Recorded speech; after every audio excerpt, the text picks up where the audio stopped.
விருதாச்சலத்தில் ஏலச்சீட்டு நடத்தி 2 கோடி ரூபாய் வரை பண மோசடி செய்யப்பட்டதாக புகார் எழுந்துள்ளது.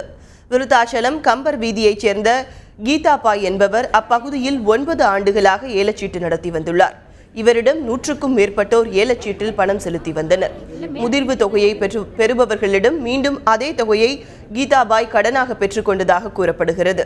இதேபோல் 40 பேர்களிடம் அவர் 2 கோடி ரூபாய் பணம் வரை பெற்றுக்கொண்டு ஏமாற்றியுள்ளார். இது தொடர்பாக பாதிக்கப்பட்டவர்கள் மாவட்ட கண்காணிப்பாளரை சந்தித்து புகார் மனு அளித்தனர். கீதாபாய்ங்கிற கவரத்தில் இருக்கிறாங்க. அவங்க சீட்டு மோசடி பண்ணியிருக்காங்க. ஒரு 2 வருஷ காலமே யாருக்குமே பணம் தராமல் ஒரு 40 குடும்பத்தை ஏமாற்றிருக்காங்க. எங்களுக்கு பணம் தரத்துக்கு ஜெராக்ஸ் பத்திரம் ஜெராக்ஸ் கொடுத்துருக்காங்க. ஆனால் பணம் எதுவும் தரல. செக் ஸ்லிப் கொடுத்துருக்காங்க. கையெழுத்து எல்லாத்தையும் போட்டுக்கலாம். பச்சை பேப்பரில் வெள்ளை பேப்பரில் கையெழுத்து போட்டுருக்காங்க. போய் கேட்டால் எங்களை ஆள் வச்சு அடிக்க வராங்க. ஒரு 40 குடும்பம் இதில் பாதிப்பட்டிருக்காங்க. தீபாவளி அட்டை பிடிக்கிறேன், ஏழை சீட்டு நடத்துகிறோம் தான் என்கிட்ட சீட்டு சேரு நான் கரெக்டாக கொடுப்பேன்னு சொன்னாங்க. அதனாட்டியும் நான் சேர்ந்தேன்.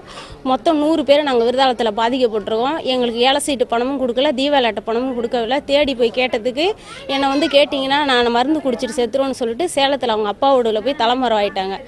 இதேபோல் திருப்பூர் காந்திநகர் பகுதியில் பனியன் கம்பெனி நடத்தி வரும் ஸ்டாலின் என்பவர் தொழில் ரீதியாக 4 கோடி வரை மோசடி செய்துவிட்டதாக கூறி பாதிக்கப்பட்ட 30 பேர் மாநகர காவல் ஆணையர் அலுவலகத்தில் புகார் மனு அளித்துள்ளனர்.